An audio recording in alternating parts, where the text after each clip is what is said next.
Kiai. Tak akan memberikan ketenangan hidup bagi saya kalau ngada-ngada. Saya anti bid'ah itu Pak Kiai. Jadi tak mungkin saya mengada-ngada, apalagi bikin gosip. Kalau benar saya bela.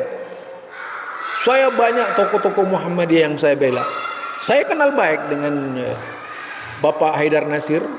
Saya kenal baik dengan Bapak Mukti. Kalau saya salah ngomong, itu Pak Mukti yang ngirim SMS ke saya, mengingatkan saya. Dulu di zamannya siapa namanya Bapak Haidar Nasir, awal-awalnya saya dengan Bapak Haidar Nasir itu, ketika LDNU mengeluarkan statement, salah satu tokoh LDNU mengeluarkan statement tidak boleh ormas mengumumkan hari raya, itu CD-nya videonya diberikan ke saya oleh Bapak Haidar Nasir. Saya tahu maksudnya. Kalau video itu disuruh tanggapi, lalu saya tanggapi. Dan beliau sebarkan di jajaran PP Muhammadiyah tentang fatwa saya. Jadi saya nggak ngada-ngada Pak Kiai, nggak suka fitnah-fitnah itu. Apa yang disampaikan oleh Pak Kiai itu memang berbicara Syiah kan dari awal itu. Itu coba ulang-ulang perkataan Pak Kiai. Apa ada yang dipotong perkataan saya atau enggak gitu? Saya bisa itu nanti. Kalau perlu akan saya bikin risalah khusus tentang Pak Kiai itu. Kalau saya kan ngapain bela-bela Syiah gitu. Dulu Bapak Abdul Mukti itu pernah memanggil saya juga soal Syiah itu. Karena berseliweran di PP Muhammadiyah tentang Syiah. Yang ngangkat Syiah itu saya dengan Buya Risman. Buya Risman adalah yaitu wakil Majelis Tabligh PP Muhammadiyah sebelum periode sebelumnya, yang sekarang tidak lagi menjabat di Majelis Tabligh tapi di majelis lainnya itu beda dengan saya memang enggak.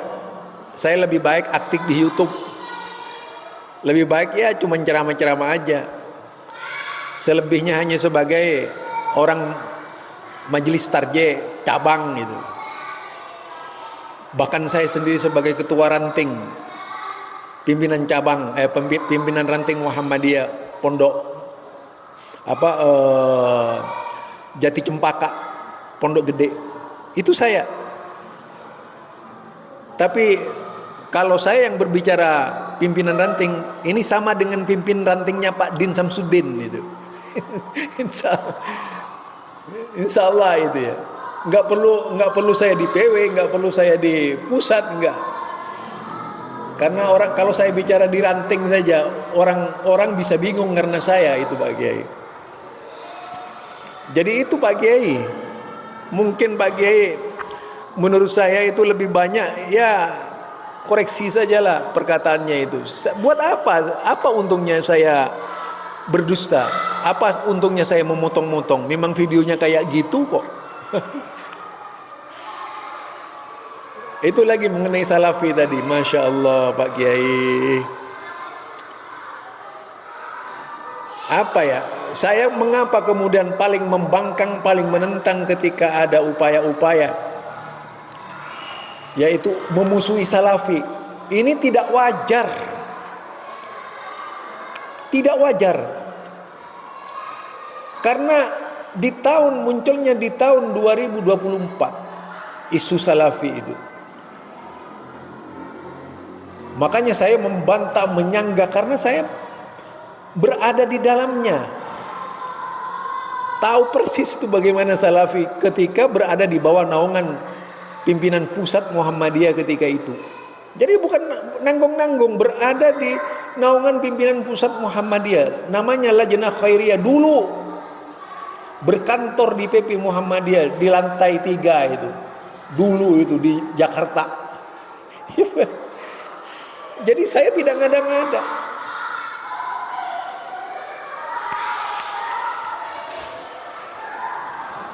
Tujuannya tidak lain, yaitu dalam rangka menjelaskan kepada kita memang tidak ada perselisihan kok dulu dengan Salafi, kok tiba-tiba muncul kebencian. Dan mereka setelah saya lacak, orang-orang yang benci Salafi di Muhammadiyah ini umumnya mereka yang terpapar pemikiran-pemikiran, yaitu kelompok-kelompok tradisi. Mereka yang masih suka Muhammadiyah, yang suka tahlilan kebanyakan itu. Mereka yang berusaha menarik pemikiran ke gerbong pemikiran yang seperti yang dikatakan Pak Kiai, kalau tandanya NU itu tahlilan. Harusnya Pak Kiai mengatakan Muhammadiyah tidak tahlilan gitu. Itu lebih tepat. Kenapa takut? Seharusnya bilang aja Muhammadiyah tidak tahlilan, NU tahlilan. Kalau masih tahlilan bukan Muhammadiyah, bilang begitu Pak Kiai lebih baik gitu. Jadi Pak Kiai rasanya takut itu menyampaikan yang benar kepada masyarakat Islam ya. Saya juga jebolan NU Pak Kiai, tapi nggak pernah takut saya menyampaikan kebenaran. Apa yang benar saya sampaikan, yang salah saya jelaskan ini salah. Jadi di situ Pak Kiai. Bukan saya mengada, buat apa mengada-ngada? Tidak ada untungnya mengada-ngada. Apalagi sesama orang Muhammadiyahnya. Karena memang saya kritis sejak zamannya Bapak Abdurrahim Nur, saya sampai pernah itu memukul mejanya Pak Fasih kalau nggak salah itu. Pada waktu Pak Fasih menjadi ketua pimpinan wilayah. Apa Pak Fasih apa Pak Safik ya? Tanya Pak Safik sendiri itu. Pak Safik sekarang ada di grup saya itu. Saya bikin grup namanya Akademi Tarjih dan Tabligh. Itu ada juga kajian Tarjih Muhammadiyah. Ada Pak Fasih di situ. Saya sering berkelekar dengan beliau itu. Walaupun hanya melalui WhatsApp itu. Bukan saya ngaku-ngaku Pak Kiai, buat apa ngaku-ngaku? Memang saya ideologi Muhammadiyah itu dikader oleh PP. Makanya kalau ada orang berbicara Muhammadiyah tidak tepat, pasti dikritisi sama saya itu. Habis-habisan. Lah bagaimana Muhammadiyah kayak gini? Walaupun saya berhadapan dengan orang Muhammadiyah sendiri, saya difitnah Pak Kiai. Tapi nggak sakit hati. Ada sahabat saya, dulunya sahabat, karena gara-gara Ustadz Adi Hidayat jadi pecah. Dia membela Ustadz Adi Hidayat, saya tidak. Saya mau bukan pada ranah membela, tapi ranah benar.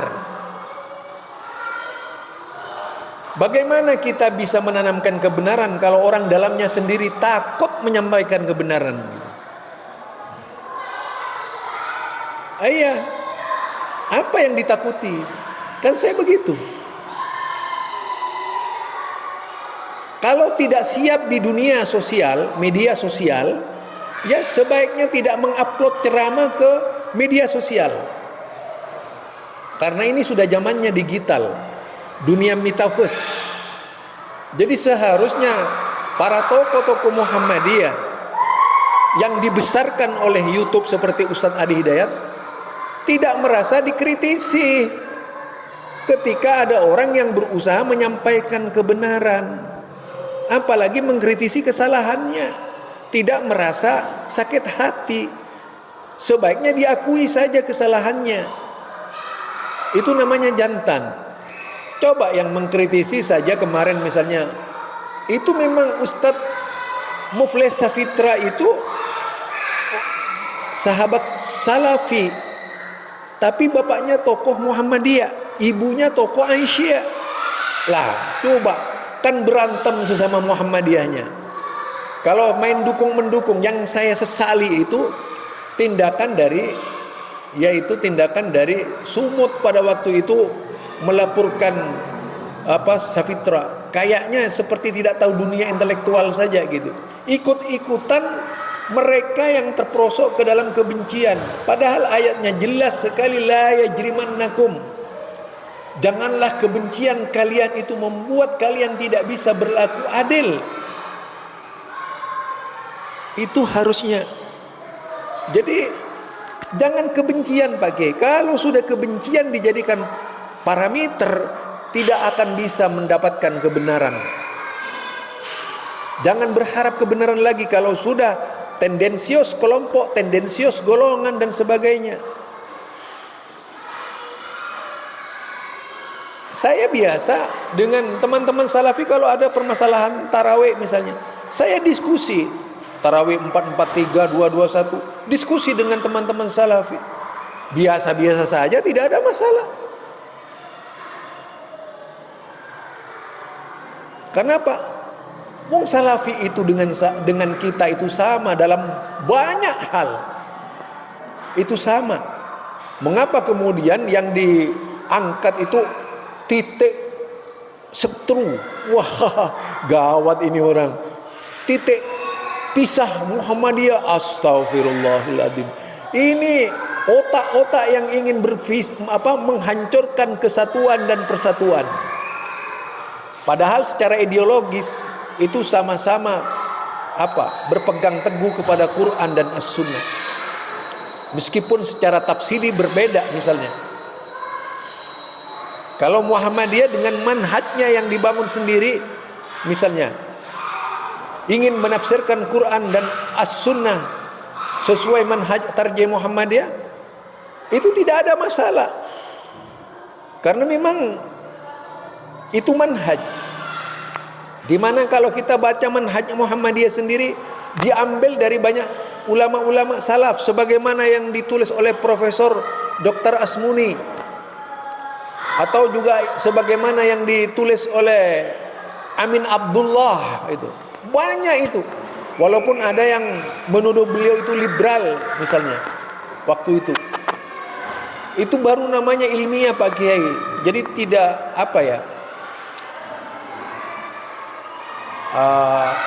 bukan kebencian gitu. Yang saya katakan apa adanya itu. Buat apa cari keuntungan dari Pak Kiai? Kalau memang cuma cari duit saya gampang gitu. Bukan dengan cara menjual saudara saya sendiri. Ini meluruskan. Saya meluruskan Pak Kiai. Karena saya ada kenal yaitu pembanding di PP Muhammadiyah, ada pembandingnya. Siapa? Fahmi Salim, Buya Risman, ada Agustri Sundani, itu semua bicara anti Syiah semua itu. Karena saya sendiri pernah dipanggil oleh Bapak Abdul Mukti berkaitan dengan Syiah. Tadi saya sempat mau cerita terputus. Pernah saya dipanggil oleh Bapak Abdul Mukti bicara di ruangan beliau. Bicara di ruangan beliau langsung itu. Saya masuk di ruangan beliau, duduk di ruangan beliau, berbicara mengenai Syiah. Yang pada intinya kalau melihat Muhammadiyah sudah menganggap bahwa Syiah itu menyimpang. Itu yang tertulis, fakta yang tertulis. Dari sisi akidah berbeda dengan ahlu sunnah. Itu diakui oleh Muhammadiyah itu. Dan itu ada di website resmi Muhammadiyah. Meskipun dalam ADART Muhammadiyah perlunya yaitu dialog dengan Syiah. Dialog doang. Bukan berarti teman baik. Bukan berarti harus masuk ke struktur. Enggak gitu. Wajar toh kalau orang seperti saya berbicara Pak Kiai gitu. Jadi nggak ada maksud. Kita jangan playing victim Pak Kiai. Nggak usah playing victim menjadi penderita ini. Kalau memang ingin berbicara tentang kebenaran agama. Jadi saya bukan orang baru di Muhammadiyah itu. Ada catatan saya insya Allah di Jawa Timur itu.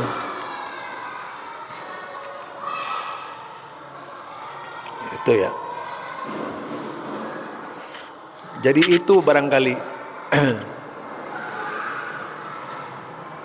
Dulu saya juga menyampaikan kebenaran itu sempat ramai di Madura.